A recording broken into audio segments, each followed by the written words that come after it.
if that does represent a gap in deliveries, it is a gap which Mr. Putin has very heavily manipulated in his favor, really pounding away and trying to gain more ground. But in terms of square kilometers gained, it hasn't been a huge amount, so that is a good thing.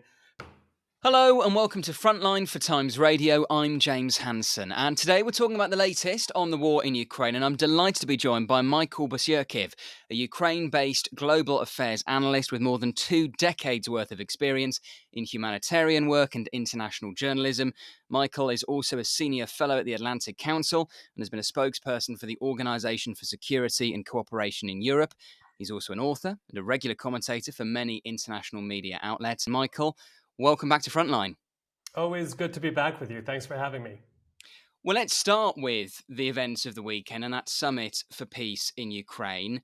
How successful would you say it was? 84 of the countries who attended signed the final communique affirming Ukraine's territorial integrity and its right not to be invaded. But there were some notable abstentions, notably India, South Africa, and Saudi Arabia. And of course, China didn't even attend. So what was your sense of the summit? How successful was it? Sure. First of all, I've been on a whirlwind tour of capitals. So I was actually in Berlin for the Ukraine Reform Conference. And from here, I observed the Swiss summit. We also had the Black Sea Security Forum here. So lots and lots going on in terms of diplomacy for Ukraine, in terms of discussion of mainly what are the steps forward for peace. And yeah, you mentioned the big number there of attendees at the Swiss summit. However, there were some major standouts for that final communique, the final communique that basically called for Russia to return land stolen from Ukraine. Among those were India, Brazil, Saudi Arabia, and South Africa. Those, by the way, happen to be members of the BRICS bloc of nations, of which Russia is a member of. So that gives us a little less surprise there. And, you have big ones like India who are just addicted to cheap Russian oil and have remained on the fence for quite some time, almost since the start of the war. Indonesia, Thailand, no surprise with them. They're targeting 2 million Russian tourists this year. And lo and behold, they've become a hub for the trade of aviation parts for Russia. So I think at the end of the day, what you see happening is a kind of pragmatism or economic considerations seeping into the behavior of these countries. And I think it doesn't mean that they don't want peace. They do. I mean, who wouldn't want a more stable world if you're a democracy? But I think what they do want to see is Russia at the table. And we've received hints in the past 48 hours from Zelensky that the next summit may happen in Saudi Arabia, and from other countries that a representative from Russia could be there. So let's hope that the conversation continues, because as I always say, conversation, diplomatic action is better than none at all.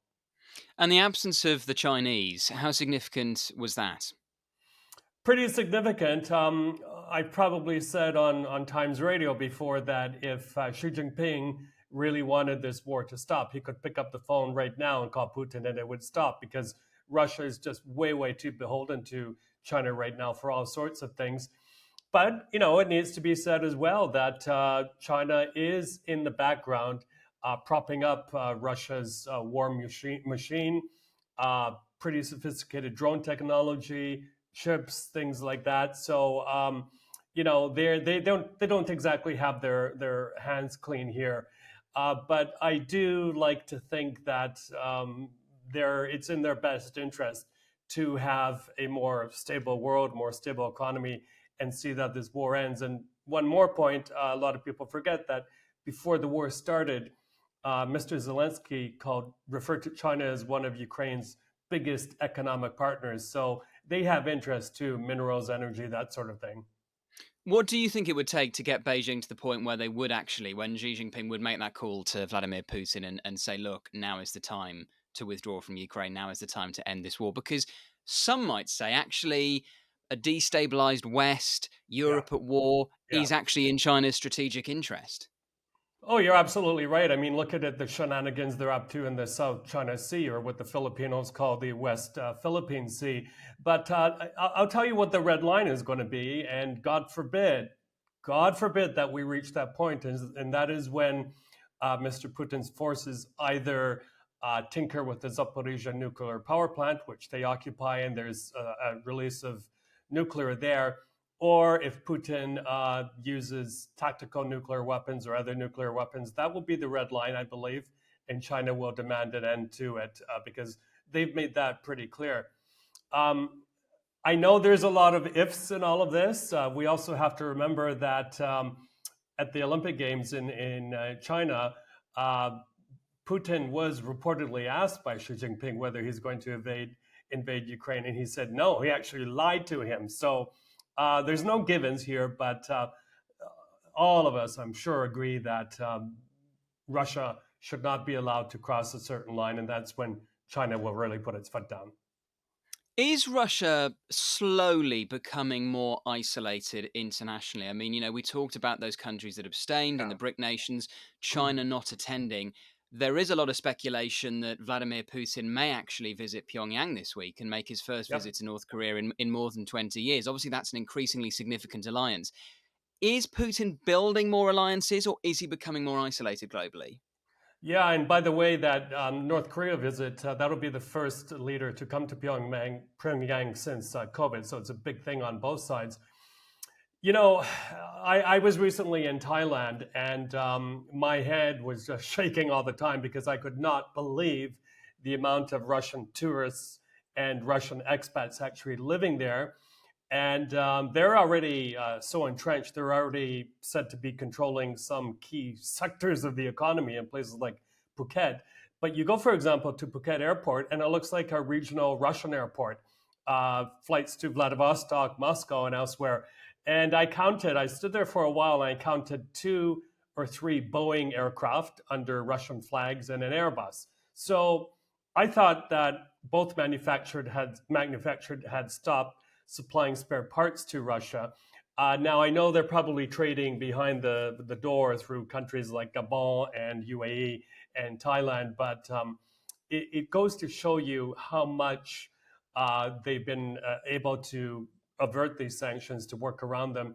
But also, it goes to show you that when it comes to countries like Thailand, like Turkey, like the UAE, like the Maldives, they rely very, very much on Russian trade and Russian investment and Russian tourism, and that has helped Mr. Putin, bust these sanctions, as have countries which have provided ships that allow him, for example, to ship illegal oil and stolen Ukrainian grain. So yeah, it's sanctions are a tough thing. Isolating a country as big as Russia is a very tough thing as well, especially if main players don't want to take part.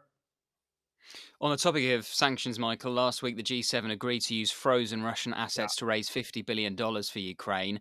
Meanwhile, the US and Ukraine have also agreed a 10-year bilateral security agreement. What do you make of those, and do either of them go far enough? Well, the one regarding the frozen Russian assets, primarily in Europe, and using the interest from that to back a loan to Ukraine, that to me represents a big deal. That is a break in the ice of Western leaders' fear to actually use those Russian assets. So that's a real big positive. The Ukrainians would like them to go further and use I believe it's 300 billion, but I think we'll see a drip, drip, drip approach on that one. And also, you'll remember it was referred to as a loan, and I think that was used to not set off alarm bells in places like the European Central Bank, which is absolutely obsessed with protecting the integrity of the euro. In terms of the security pact with the United States, that was the biggest of many that had been concluded recently. But we have to remember that this is an executive agreement, so hence it's prone to cancellation by an incoming American president, such as a Mr. Trump. But it does send out a huge signal to Russia that what is happening between those agreements, between the use of the frozen Russian assets and other developments, is that these Western leaders, many of whom are advanced age and many of whom are facing elections and probably will not be reelected, but I think what they're doing is trying to kind of fireproof the Ukraine aid so that it's more predictable, it's more substantial. And the other thing they're wisely doing is making sure that it looks like aid to Ukraine is not coming from the pockets of taxpayers, rather it's coming from, for example, seized Russian assets. So that's a really positive development. Let's see also whether NATO comes together and also gets, I think it's about 30 or 40 billion a year in military aid to Ukraine. That would be a big game changer as well. And that point about public support is a really good one, because whilst, among our audience here at Frontline with Times Radio and in the UK, there's a huge amount of solidarity with Ukraine, as we've seen from the recent election results for the European Parliament, the rise of populist right-wing parties, many of whom are skeptical at best, some outright opposed to further military aid for Ukraine. Managing public opinion in Europe and America is incredibly important. Yeah, and a huge thing. And also immigration, as you know, migration is a factor. And, if the war gets worse, for example, places like here in Odessa, you're going to see another wave of Ukrainian asylum seekers headed for Europe. How is that going to go over? So I like to think that among these newcomers who lean a little bit more to the right, that there is a sense of pragmatism that Europe, even without Ukraine as part of the EU, is much, much more integrated, much, much more prone to, destabilization. Something that can happen on the other side of the continent can affect the whole continent actually at the end of the day. So, and Giorgia Meloni, she's not exactly regarded as a centrist, but I think, hats off to her. She has led the discussions in a positive way to supporting Ukraine, to making sure that there's no further escalation.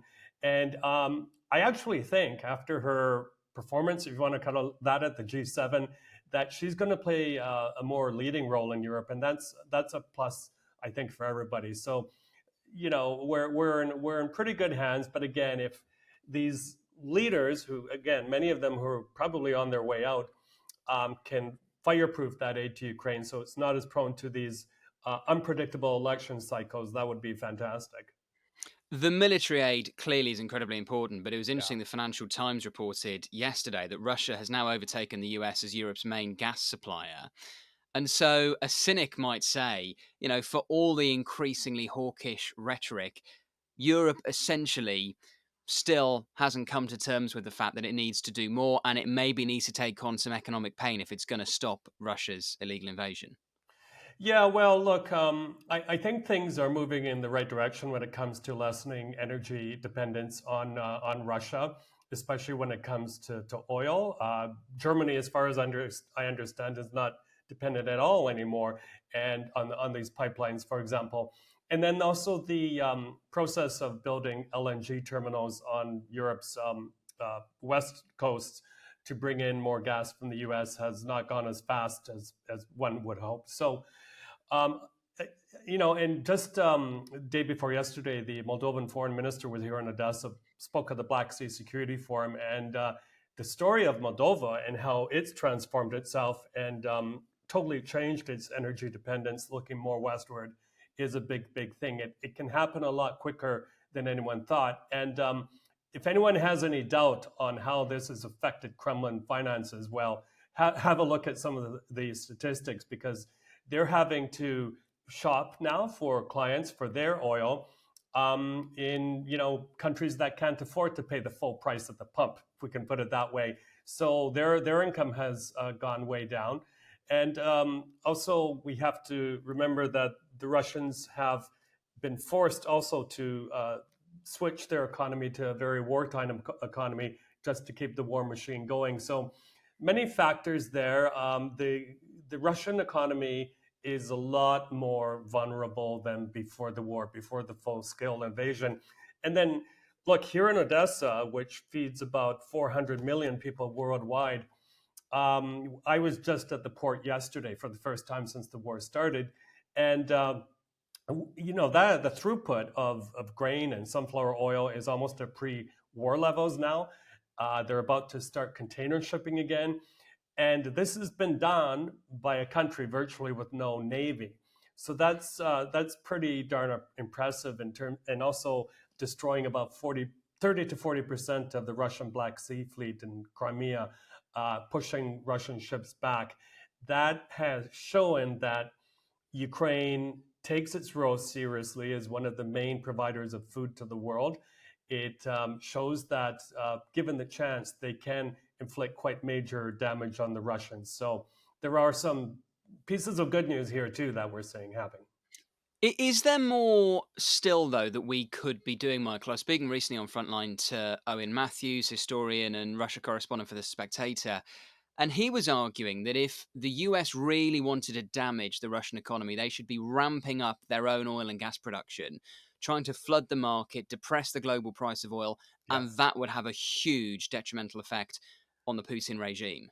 Yeah, and that was an idea that U.S. Ambassador Kurt Volker floated the other day, that if we're serious about inflicting pain on Russia, we should be ramping up production. But uh, there's also reporting in the past few days that there's actually an existing oil glut right now, but that there's been oil production, that consumption is still not at where it used to be pre-COVID levels. So I'm not sure how much that would inflict pain on Russia in the short term, but that is their big weakness, energy. And as things change, as for example, some economies are switching much more to electric vehicles, that sort of thing.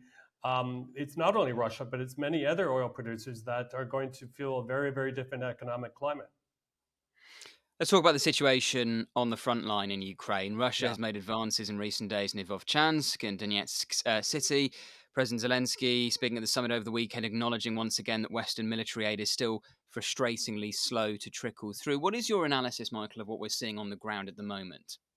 Yeah, there is a surprising slowness of the delivery of military aid, especially from that 60 billion or so that the U.S. approved about a month ago, and it was after the approval of that big sum of money. I was traveling on the roads between Odessa and Kyiv, and I saw maybe one lorry with one or two tanks on it being moved. You'd expect to have seen more. And if that does represent a gap in deliveries, it is a gap which Mr. Putin has uh, very heavily manipulated in his favor, really pounding away and trying to gain more ground. But in terms of square kilometers gained, it hasn't been a huge amount, so that is a good thing. Of course, the other thing that is happening right now, and Zelensky alluded to this at the Reconstruction Forum in Berlin, is that he is having to take a sober look at mobilization, because there just aren't enough men and women going to the front line. With all this new weaponry coming in, you're going to need hands to operate them. This can't be done remotely all the time or by AI. So it's a very controversial thing, but you saw that the Ukrainian government has widened its kind of crackdown. Ukrainians who are living overseas in places like Canada, for example, in order to renew their Ukrainian passports, they're going to have to prove that their military records are updated. So a number of things happening on that front. The other thing we're waiting to see is, over me right now, the skies are pretty quiet because the airspace is closed, but I don't hear any F-16s. They are supposed to be coming. I wouldn't be surprised if some of them are already on Ukrainian soil, but there's also a problem with the training of Ukrainian pilots. It just can't happen fast enough. And the US has said, well, sorry, guys, you're going to have to get in line because we have other pilots to train from other countries. Well, I think if the U.S. was completely serious about developing that part of the war, getting Ukrainians back in the air, they would have some work around that.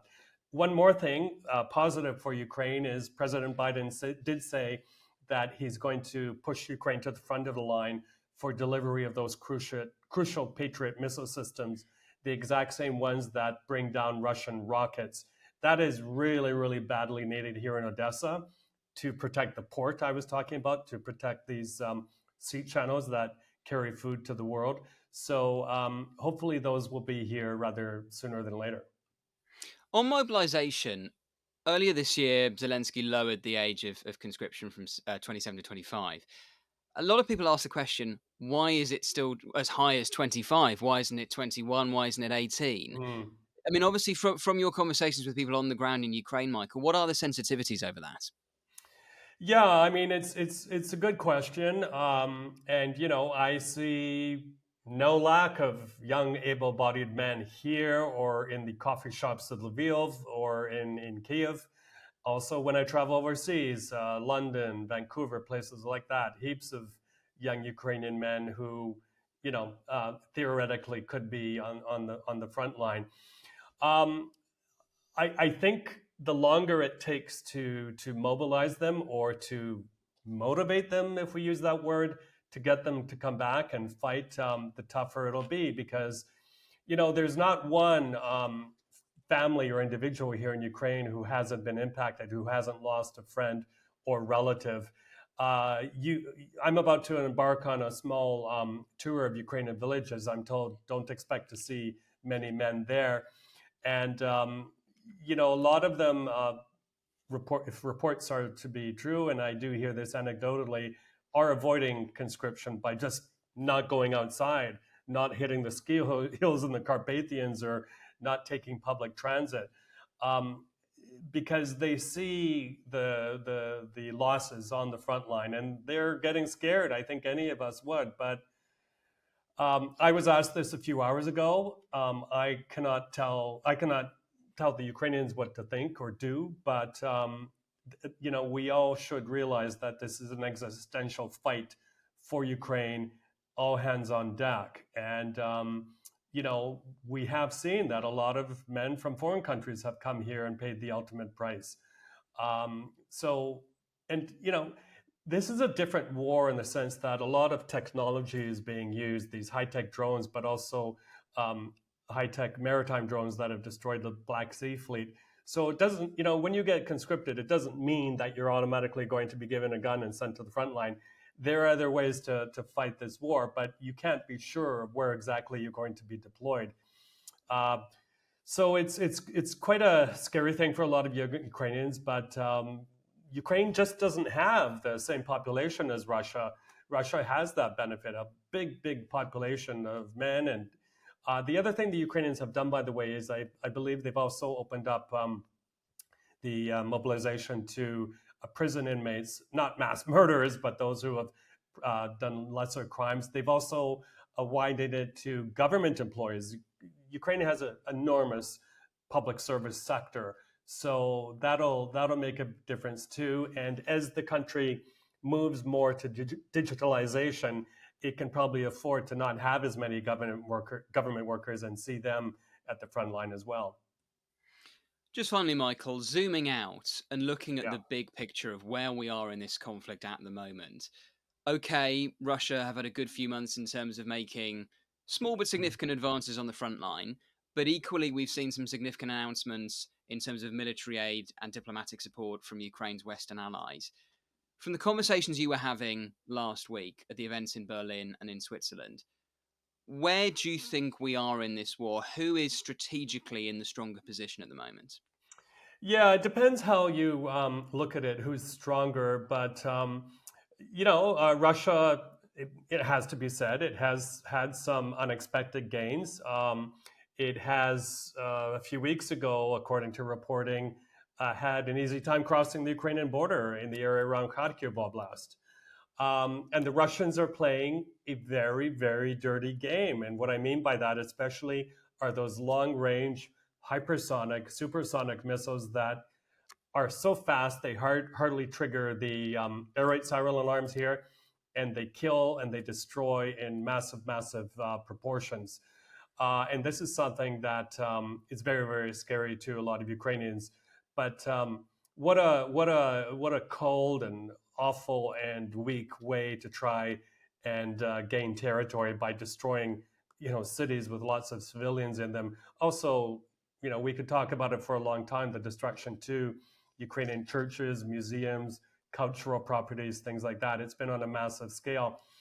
But I think if we remind ourselves what happened at the beginning of the war when Russia tried to take major cities such as Kyiv, they were really pushed back and pushed back quickly. And I think if they do advance further, hypothetically here towards Odessa, because they do have aspirations to totally landlock Ukraine, you would see massive resistance. You would see massive insurgency. So by no means would it be a cakewalk. But where we are right now is I think that there is an expectation that this conflict will go on for another year or so.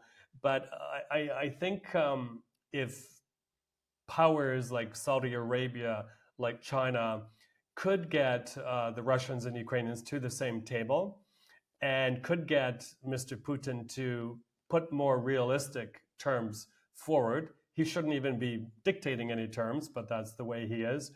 For example, at the moment, he wants to take over about 25% of Ukrainian territory, including 2 oblasts that they don't fully control. Totally unreasonable, and no Ukrainian president could ever agree to those terms. So yes, what happens on the battlefield will be a factor, but I think for this thing to end, it's going to depend a lot on external powers. And I think the appetite for this war going on any further, because as we were talking about, it's caused a lot of uncertainty, destabilization, economic pain, the threat of more migration coming towards Europe, that these countries will say, okay, enough is enough, let's try to end it. So let's hope I'm right, and that it does come to an end, because it is so sad. I mean, on a personal note, just yesterday I walked by the nearby eye hospital, and you see these young men with either one or both eyes blown out. You see their kids around them. They can't see their children. You see their mothers, their wives with them. And that's not even talking about all of the young men who have lost limbs and are trying to get rehabilitated so that they can function again. It's getting wider and wider. The dislocation of families, so many have been split up. They haven't seen each other for a long time. What is that going to mean in the longer term? The longer this war goes on, the more psychosocial problems among the men who have been there for so long will be a kind of tsunami for Ukraine to handle. So it couldn't end soon enough. So let's hope that it does, and life here in Ukraine will return to normal, and it'll continue to grow even further as a thriving democracy that everyone's going to be impressed with. Michael Bociurkiw, really appreciate your insights and analysis. Thank you so much for joining us today on Frontline. My pleasure. Thank you for having me. Thank you for watching Frontline for Times Radio. For more on global security and the war in Ukraine, you can listen to Times Radio, take out a digital subscription to the Times, and click subscribe on our YouTube channel.